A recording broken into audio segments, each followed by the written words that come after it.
Hello, I'm Alice Hiller. A very warm welcome to this Voicing Our Silences workshop, interview and performance led by Romalyn and Ante and Rachel Lewis around the idea of resilience. Before handing you over to Romalyn and Rachel, I'd like to say a few words about resilience.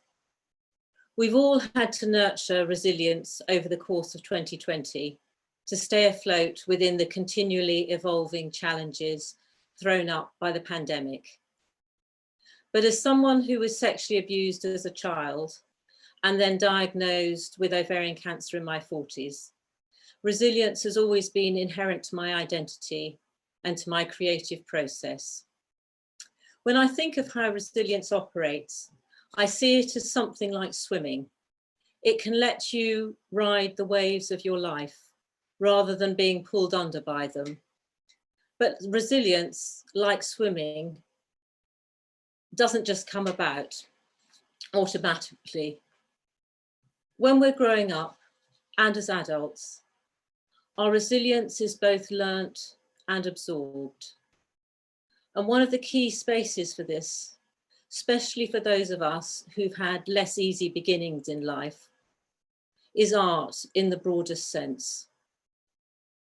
When you watch a film or read a story or hear a poem, and the characters find their way to a better place, or are able to talk about what they've been through, then they show you that this is possible. Whether or not their lives are like yours, they make you part of the process as the story plays out within your own consciousness. This happens within Romalyn Ante's brilliant debut collection, Anti-Emetic for Homesickness, published with Chatto this autumn. Compelling, extraordinary poems give us what it means to grow up in the Philippines and come to the UK, to be separated from your family by migration, to work as a nurse within the NHS. They also reclaim and honour, with immense resonance, the migrant identity that society has often been unwilling to acknowledge. And through this, they give voice to millions of people around the world. And that for me is another key creative work of resilience. It can enable you to take on complex, sometimes challenging, sometimes exhilarating life materials. Through the process of making them into an art form, you're then able in some measure to transform your relationship to them and also those of your audience. Like Romalyn, Rachel Lewis does this in her debut pamphlet, 3 Degrees of Separation, exploring joy in recovery from mental illness. It won the 2019 Wordsmith Prize and is published by Wordsmith HQ. The poems trace the intertwining stories of a young boy and 2 girls from childhood to their teenage years, funny and sensuous, with all the rich clutter and chatter of growing up. The poems are also taught with attention, which builds steadily from the fact that the boy and one of the 2 girls faces profound mental health challenges, and these impact the other girl. Rachel Lewis is a former Foyle young poet, poet in the city, young producer and Roundhouse Cross Arts Collective member, and was shortlisted for the 2020 Poetry London Prize, mentoring scheme, sorry, that's Romalyn won the prize. She's currently working on 2 new projects, a poetry collection exploring her family's history as Jews in Belfast during the Troubles, and she's also facilitating poetry workshops exploring writing happiness. As many of you know, Romalyn Ante is the recipient of multiple distinguished awards, including the Poetry London Prize, the Manchester Poetry Prize, the Primus Prize, and the Creative Futures Platinum Award. With Kostas Soulakis, She is the co-founder of Harana Poetry, for poets working in English as a parallel or additional language. Romalyn has taught at the Poetry School, won prizes for her life writing, and is currently working as an NHS child and adolescent mental services psychotherapist, while also developing new creative projects. Roma Ante and Rachel Lewis will speak to each other about their work and perform poems. Romalyn will also be leading workshop exercises arising from their discussions and performances, so be sure to have something ready to write with. Anyway, I'm now going to hand you over to Romalyn and to Rachel for a fantastic hour of voicing our silences. Thank you. Thanks, Alice. Thank you so much for your introduction. So I'm wondering, perhaps I should read first, and then Rachel and I could do the conversation. And I'm sure that Rachel would treat us to one of her beautiful poems as well. But before anything, I feel really privileged to meet you guys from Stanza. I somehow feel that it's quite homey in a way. That we're here, and I know that our Stanza group is big, 50 something people every time Alice would email us. But at the same time, it's very nice to see that we're quite a tight knitted group tonight. So I was thinking in the last minute that maybe I should read something different, something that I haven't read in my previous performances or previous launches. Because I don't really want to keep reading the same poems that I've been reading. Porto, London, Manchester. I'm sure you have seen them, you have heard them. So I feel that this is a safe place and a warm place where I could explore the not so read poems with you, and I could share them with you. I actually didn't prepare for this because normally my reading is names, Porto, London, Manchester. Now let's read the ones that haven't been read. Okay.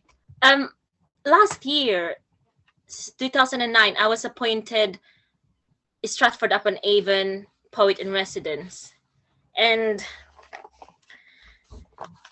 I was reflecting on my own journey as a Filipino-born person who eventually came to the United Kingdom following my mom, who's a nurse in the NHS, and eventually becoming a nurse myself as well. Why did we come here in the first place? What was the most important reason why we were here? And through those reflections, I met some people, and I met one or two people who have commented on the way I speak, because obviously I don't speak like Harry Potter. You know that I wasn't born in London or in the UK, and I didn't grow up here. You could tell on the accent. And I guess my generation as well, and I'm not sure if it's true to you. Sometimes I would speak with a certain kind of language or interjections or like inserts like. So I always say like. Oh, I just went to my friends and like it was really nice there, and like we had some noodles and this particular person who's middle class, I guess, even maybe better than a middle class and English speaking person, commented on the way I speak, and they said, you should stop saying likes. It doesn't sound good. And for me, that's been ongoing for so many years. People telling us how we should speak or how we should act or how we should look, etc., etc. And it's just sad to know, because I found out, and upon reflection, I knew that the reason why we came here is because we just wanted to be able to afford the basic needs in life. We didn't want to be the English police people, or we didn't want to. Basically, speaking English is nothing. When I was in the Philippines, my first thought was, I'm gonna go to England with my mom so I could have a good future, so that if one of us fall ill or needing some security in life, I could provide. And that's coming from my experience of having my grandmother who had chronic renal failure, and we couldn't afford to send her to the hospital. So speaking in English, as in 100% proper English, wasn't one of my concerns. And to be honest, it's not one of my concerns even now. But the sad thing is, the truth is, even though the world of linguistics, the world of language is expansive, see, I can't even tell you the right word, expansive, and continue to extendable, if that's the right word. We still revert back to its original, which is the Queen's English, the proper English. And when I was in Stratford-upon-Avon, I met Raymond Antrobus, who knows everybody. And I was telling him, Raymond, this person just told me to stop saying like. And I remember because we met in an eatery or somewhere there, and we were like eating Thai food. And he said, you should write about a poem about likes and write it in a ghazal form. And I said, yes, of course, Raymond, I will write in a ghazal form. And I kind of realized that actually, if I write in a strict ghazal form, then it kind of doesn't make sense if my poem is not a strict poem. So I wanted my ghazal to be not strict as well. So this is my ghazal / not ghazal like poem. Repairing English. You cautioned me against using like, told me the stink of shrimp paste was sickening, like ridiculous. What is ridiculous? My true being or my sentences tripping over likes? I want to find meaning, so I Google like and learn it is an extensible word. Then I Google extensible. A sofa bed clacks wide and sinks with the bulk of a man who anticipates the likelihood of grief. His wife's bluing lips. When I say I don't like the cold, I don't mean the snowstorm seen from this floor of a hospital window, the whir of a whiteout, godlike. I think of my nanay Lola, who couldn't afford dialysis. Every time I say getting sick in my country is like suicide. On a jeepney to Manila, she yanked out a butterfly knife and turned it on a man who was pulling her purse. When I say I don't like the cold, I only miss the likes of our summer, when our ground flares with ginger lilies. But whenever I close my eyes, I see Nanay Lola, and the man whose blood was gushing out of his waist, like Nanay Lola had drilled a faucet into it and left it open.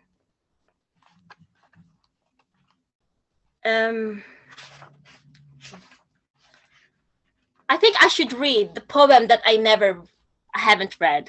Because in my head, you know, when you were writing the book and you're about to finish it and your editor said, okay, Roma, we're there. So I've always dreamt that I'm gonna read this in person, live event, because I already have like all these lines and how I'm gonna do such things. So I never read it. I've never read it since the book came out in July. But as I said, I feel very safe in this room at the moment, and I feel that I could just explore this with you guys. Again, my Nanay Lola. Nanay Lola is what I call my grandmother. Actually, Nanay means mother and Lola means grandmother. So I called her mother, grandmother. And the reason being, because when my mom left to work abroad as a nurse, and distance and time separated us, my grandmother had become our mother. So I grew up calling her mother, grandmother, or Nanay Lola. This is the middle poem, and I can't pronounce the title because it's just two those kind of signs. I don't even know what signs. Alice, what are these signs? They're like brackets. Okay, right. It's quite long, so I'm just probably gonna read this and one, and then that's it. Just a little background about this poem. There's an image here that really pertains to my own experiences. A lot of people could look at the book and say, this is about her, this is just her own autobiographical type of memoir poetry book. But the truth is it's not. I really had to um to use my imaginative power for the poetry to really take off. But there's one image here that really happened to me. And that image is, again, we came to the UK because we weren't poor, but we were just getting by, you know. From day after day, we could we could attain some basic needs. But if you look at Christopher Maslow's hierarchy of needs, so it's like a triangle, and the very bottom is the basic needs. And the next to that is securities. And if I'm not mistaken, we couldn't really afford security. So it's not that we have a house that we can claim ours, or we have a security in our healthcare, etc., etc. So when my grandmother died of kidney disease, we had to rent the plot where she was buried. And I remember standing by her plot as a kid, and this sepulturero, or the person who does the cemetery stuff, they had to dig it up because we could no longer afford to pay for that plot. And like many migrant laborers, yes, we do leave our country in search of a better life abroad. But I guess what I wanted the book to explore more is what is the real cost to migration, what is the human cost of migration. In 2016, a red bus was used to campaign for Brexit, suggesting that the vote to leave will help fund the NHS. But really, NHS is composed of migrant workers. The second highest migrant laborers, next to English people, next to British, are the Indians, and Filipinos are the third. So this poem really is for every migrant nurse and also every migrant laborer who has left their country in order to rebuild the life that they want and that they deserve. 1. Already I am on a bus. It is snowing horizontally. The bus careens and propels me into a snowball that splatters on someone's chest. Already I am in the blur of a treatment cubicle, handing the doctor a blade to slit the throat of a man who asphyxiates in his own lahar of vomit. A food tray on a table. A woman with potash perm gapes at the steam of roast potatoes. She clangs the metal lid down. Lights out. 2. Many monsoons ago, a sepulturero looked up at us and asked where to rebury the bones. But before bones were just bones, they were my nanay Lola, a woman lolling in a night so quiet you could hear the shallow diastole of stars. 3. San ibabaon ito? Where do I bury the bones? The sepulturero's voice, thick like loam before a storm. 4. Stifled by surgical bright lights, the miasma of antiseptic and heavy scrub, footsteps smack, the swish snap of plastic aprons, slap of latex gloves, cardiac monitors, bleep, bleep, bleep, bleep, bleep, bleep. 5. This is a place where you can master selective hearing. The machines versus the impatient patient who criticizes even a cup of tea. The flashes of an ambulance versus the thoughts of an old man curled on a stretcher like a sleeping snake. The drunk leaning on a wall, huffing an unlit cigarette versus the pencil sharpener blade slits on a 12-year-old's wrist. 6. Someone shouting orders, and though God has pressed mute on the remote, I know the drill by heart. Pull out the arrest trolley, the defibrillator, puncture a vein, draw blood, secure access, no pulse, fit the ambu bag, stick the pads, turn off oxygen, stand clear, shock. Check for pulse. The carotid, femoral, popliteal, stand clear, shock. Faces. 7. We wheel her back to the corridor and drag her down onto the floor. My colleagues are white dahlia petals ripped by a centrifugal blast. 8. Already I am alone, shouting for help, but no sound erupts from my mouth. I shake the mountains off her shoulders. If you can hear me, open your eyes. Too little sunlight has paled our faces. 9. All the scattered drug vials vibrate and gather themselves again. A blue tray flips up and pulls the ampules into a neat arrangement. The collapsed nurse rises, and the tray floats back to her hands, warm as steamed plantains. 10. A pulse ago, I felt the jingle of the keys she pulled from her pocket. She drew out fluid from a vial, her brown eyes burning out. I gotta stop this, you know. It's my 4th night in a row. In time, I will retire and go back to Jamaica. Check the control with me, will ya? I puncture a saline bag. The air gurgles up. 11. Our eyes met from both ends of the corridor, a tacit nod, and she dropped. Poof, gone. The yellow admission papers in my hands escape, flustering at my face into a flight of orioles. 12. Only God can hear in this chaos, but we learn the drill by heart. The sounds of rainforest in her jungle-printed bandana droop from a hook in the staff room. Grief repeats like a genetic disease, like a routine drug check, a shovel tossing dirt over a sack of bones.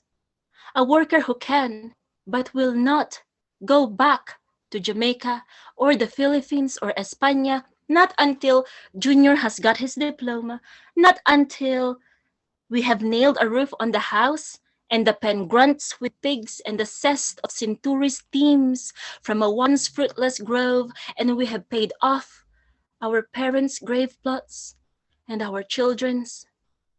There, under our forgiving sky, where the wind that rattles our abaca forest is the same wind that pushes an ant across a puddle, where the incandescent stalks of Acapulco flowers wakes us, and the weather doesn't come as our perfect, pathetic fallacy. 13. Already I am looking out of the window at the landscape etched by horizontal snow. This red bus leaves now. It might be the only way to go. And I started to realize just recently, before I didn't know why I titled it like that. I'm like, what is that, Roma? Because I don't really like to make gimmicks on my book. I hate, like some poetry, and you think, oh, this is such a gimmick. So I'm like thinking, why did I title it like that with nothing in there? And then I realized that actually that title symbolized 3 things for me. The window of a speeding red bus in a snow-filled landscape. That's why it's empty. An empty stretcher in hospital, and also the empty grave plot of my grandmother. And I think that's really what the title is. So I thought I should share that with you because it feels home. Actually, I'm thinking about it now. It's recorded. So it's not like it's gonna stay within us for forever. Okay, last one. As a nurse, it's a very hectic life, physically, mentally, emotionally, spiritually draining. So you're like in, out, go to work when the sky is black and comes out of work when the sky is black. So sometimes you don't really get to prepare food. So what I used to eat, and I'm sure many of us who had or who has busy lives, we just sustain on pot noodles. So this next poem is called Ode to a Pot Noodle. And I really appreciate you guys coming in here, even though it's that very busiest time of the year for all of us. But I guess this is a poem that attempts to explore how the busyness of life could affect us somehow, but also how glimpses and small little moments could just like stall us and stop us, whatever it is that we're doing. Ode to a pot noodle. Salt sharp, umami hint of steam seeps from the unfastened lid. A cluster of noodles softens in a pot. A body unstiffens in its new climate. You sustain me during break, a breath before an emergency bell tears a wall. Oh, I will pedestal you on the counter, in the limelight of this lonely bulb, this fast-paced night, this instant life. A radiator click-clacks at the corner where I find a vapor of my grandfather in his arthritic dance, stirring something at the stove. Garlics are chopped, peppercorns are cracked, and the shadows of my pamilya ripple at the mesa. I smile at their unflavored conversations, how they slurp marrow from shanks of bulalo bones, spoon scrape the meat from the carapaces of crabs, how everyone evaporates when the kettle snaps. And yes, this should have been an ode to you. Forgive me, forgive me. Thank you.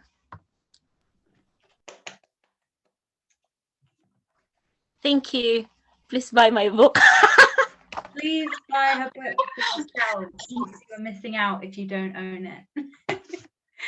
Thank you so much for that reading, Roma. That was so beautiful. And thank you for sharing those poems that you don't usually read with us. I think, yeah, it did feel very special and intimate in a really lovely way. Yeah, so thank you very much for that. Thank you. Thanks, Rachel. I was wondering, Rachel, before we can like converse, I'm wondering if you could treat us as well in one of your poems, because you sent me this particular new poem, which I thought was quite powerful and was also exploring the same things that is close to my heart, as in your lineage and family and that journey to where we are now. Yeah, okay. I will. It also feels a bit vulnerable for me because this is new, unpublished work, but Roma's done it, so I can do it with doing the scary thing today. This poem is hopefully going to be from the collection I'm working on, which is about my family's history as Jews in Belfast in Northern Ireland. There were never many Jews in Belfast. There are very few left now, and my father's also passed away, so I am making up quite a lot and doing quite a lot of research. So I will leave everyone to guess how much of this is made up and how much of it is from research. And it's called How My Father Lost His Voice. No Irish, no Jews, no theatricals, snarled signs on English pub doors. In for a shock he was, my father. I think I remember your man saying my father was a travelling toilet salesman when he first left Belfast after Queen's, but still you should have seen him groove in 77, playing brass in his funk rock band and growing a Jufro, happy, I guess. We all grow up though, so we do. Theatrical expired first, his saxophone an old dog left behind in working hours. Jew second, and the religion didn't miss him. Didn't bother he'd married a goy, didn't mutter he'd married a shiksa. And Irish last, his accent a sax dust rusted, one that seemed borrowed long ago for someone else to play. Thank you, Rachel. That's so wonderful. It really hit me that last line, borrowed long ago for someone else to play. Because I mean, that's how powerful poetry can be, isn't it? Like it's, even though it's so personal to you, other people could be affected by it. And for me, my taking in it is like, as a migrant, there are some lives and songs that I thought, or instruments that I thought, and I'm speaking metaphorically, I thought I could have played, but I didn't because of the life choices that we had, and it's vice versa as well. I guess whether you're a migrant or somebody who choose to stay in your homeland or in your little town, there are some other journeys that we could have taken but didn't. No, completely. I think that's really true. I mean, yeah, reading your collection, it's so like bits of it so personal and yet so like resonant. Like, I don't know, I find it's very emotional to me, even though a lot of the experiences are outside of my experience. It's definitely the magic of I had a couple of questions to ask you, Roma, about your poem. Mm. Can I ask them? Of course, yes, of course. Amazing. I guess my first one, kind of coming off, I think what we said around, yeah, so I guess my poem looked a bit about voice, and the first poem that you read as well, that poem where you really like reclaimed the like as that verbal tick that someone told you to stop, but you made into something really beautiful. Yeah, I guess I wanted to ask how much that kind of active creativity plays into resilience for you, which is technically our theme of today, and how much, I think Alice mentioned it in her introduction as well, and how much writing the poems for you is a kind of a reclaiming or a turning around. That's a very good question, Rachel, and very extensible as well. When I think of resilience, somehow I'm often reminded of how people, and a lot of people have been saying that, art, poetry is a way of self-expression. And through self-expression, we are reclaiming that resilience, aren't we? And also we are reclaiming our own stories, and also self-creation. There's a self-creation there, because we are creating portraits of people or characters or narratives that may have been unnoticed or unacknowledged.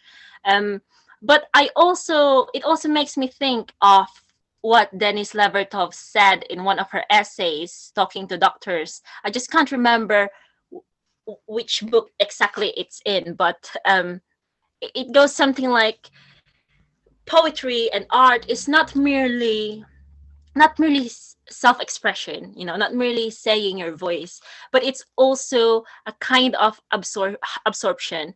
And they are two different things. So like in medicine, expression and purging is like your diarrhea, is your artistic diarrhea. Yeah. Whereas absorption is absorbing nutrients and absorbing all the feelings. And I think that's what it is for me. To allow yourself to express what it is that you want to express, but also to allow your poetry to be absorbed and to transform through absorption and to transform through narrative. And in my work, I try to be really welcoming, because I know that my target audience are not just people who normally read poetry. So my target audience are everyone, really, especially people who may not read poetry or who may be afraid of poetry, because that's where I came from. I didn't come from a literary background. My highest English qualification is a GCSE, but at least I think I got a B then. I think GCSE in English. So I wanted, every time I write, three questions I ask myself: who am I writing for? What am I writing for? And where am I writing from? And I think the last one, where am I writing from, guides me. Thank you so much. That was a really insightful answer. And yeah, I think those three questions are really powerful. And as poets, it's hard to ask those questions of yourself sometimes, but I think they always stretch you further. So yeah, those are really good. Yes, definitely. Cool. I think also, actually, just picking up something you said earlier around, I mean, I love that metaphor, creativity in almost a medical sense, so you can absorb as well as what you give out, like it nourishes you. I have to ask, your collection is so full of food, and I'm so glad you did pot noodle pound. I wanted to ask you around what are the connections between, I guess, yeah, I think that shared language of food and the cultural heritage around food that comes through so strongly in the poem, and kind of food as sustenance, and why you use it intentionally, so like thoroughly throughout your poetry, as you did the pot noodle poem. Yeah. I guess that's my food question. I think initially it all came naturally to me to use them, until somebody else pointed that, oh, your poetry is full of food. Oh, I didn't know that. But I guess reflecting on it now, food is there to create a sense of community, isn't it? And my poetry book attempts to create the sense of community that was lost when somebody left or leaves their country. And food in nursing, I keep going back to nursing because I guess that's my own self-reflection. When I first came to the country and I had to study English so hard. well, we did study English in the Philippines, but because, like I said, my background, we're not really that rich. We're quite so in the Philippines, I did my elementary school at a public school, so I didn't really have much resources back then. But when my mom left for Oman and then the UK after, she was able to send us to a private school, so I had more resources and I could read books, etc., etc. So going back to food, when I came here in the UK, there are two words that I'm quite fond of, and one is alimentary, which is our alimentary passageways, digestive system, and one is ailment. So for me, those two words are very like kind of like similar. I've never seen that before. I've never seen that similarity until you said it. And ailment. So I guess there's that sort of like what you're saying, you know, that the sense of food is important to me, because for me, food is sustenance in a way, like poetry, like language. It heals us, it nurtures us, but also we need food, we need poetry, we need language to create that sense of community. And I think it's quite lucky that I was writing about them, even though subconsciously I wasn't really thinking, oh, I'm going to write about the pot noodle, but I was thinking more of how can I paint a picture of this certain experience in a way that is welcoming to people, and also in a way that's different from what others have done before. Because to be honest, I could have written an ode to those exotic fruits, you know, mangoes, an ode to durian. But no, I'm going to paint an ode to a pot noodle. And I guess it really depends what you want to convey as a poet and how far do you want to go. Yeah, I think that really makes sense. And like welcoming but completely unique is definitely how I describe the collection. Like it really draws you in. But I genuinely had never read anything like it. I'm really obsessed with it, as you already know, because I've told you that. But it's so beautiful. Thanks, Rachel. I guess it's also similar in how you write your poems, because I do have a copy of your pamphlet, but like I said to you on our private emails, I don't, you know, I really want to put the time it deserves before I read them. And I know because I've been busy in the last few months, I said, just give me one poem and I'll read it. So it's very similar with how you write your poem, that talking to how my father lost his language. So in each stanza that you make there, you're creating a sense of community, how he was playing his saxophone before, and then he learned this certain language before, and at every stanza you're losing it.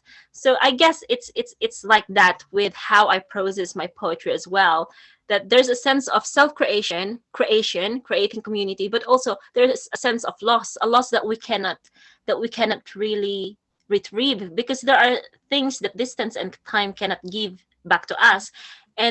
But what it gives us, like going back to your question, is that toughness, isn't it? That resilience. So once we've gone through it, once we've gone through that experience, hopefully that experience will give us a sense of resilience.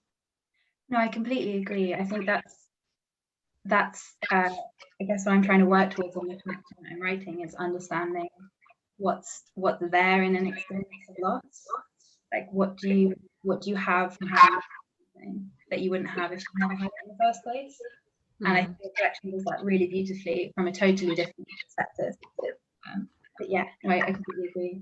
And I think that resilience is actually really underrated as a strength. I don't know if you think that too. I feel like from some of the poems in the collection, like one you didn't read, but one called Invisible Women is, you know, really like it imagines statues of those people who kind of are strong and suffer and support others and do a lot, but never are recognized. I wonder if you feel like resilience is kind of an under-recognized strength. Yes, definitely. And I think because resilience doesn't require loudness, you know, it actually requires silence. Those moments of silence when you just shut up and choose to fight which battle to fight. Isn't it? And mostly nurses do that, you know. Look, 2020. It's not about who we forget. It's about what society allows us or choose for us to remember. And when society say, okay, we will give nurses a month of clapping, yeah, you can see them. And then suddenly, gone again. Where are they? You know, so those kind of resilience, like even in hospitals, in this book, there are certain moments when the speaker is ostracized, or there were racist comments that were thrown at the speaker. And there is a kind of resilience and courage that shouts, you know, like that's quite active. There's a sense of activism, but also resilience and strength. For me, they're quiet as well. When my mom left the Philippines, she didn't tell anybody that she was applying to work as a nurse abroad until the last minute when she's about to buy her plane ticket. And the reason being because first, she didn't want to jinx it. And then the second one is because if she has spoken her plans, somebody from our family could have cried out and say, stay. You know, her children could have cried out and say, stay, mom. And that could have affected her. So to keep that loneliness and to keep that sense of sacrifice in you, in silence, that's strength. And I think that's what I'm trying to explore within the book as well, that in order for you to be able to become an activist, you don't necessarily need to shout. You know, there are moments and battles that you could just do quietly or through poetry.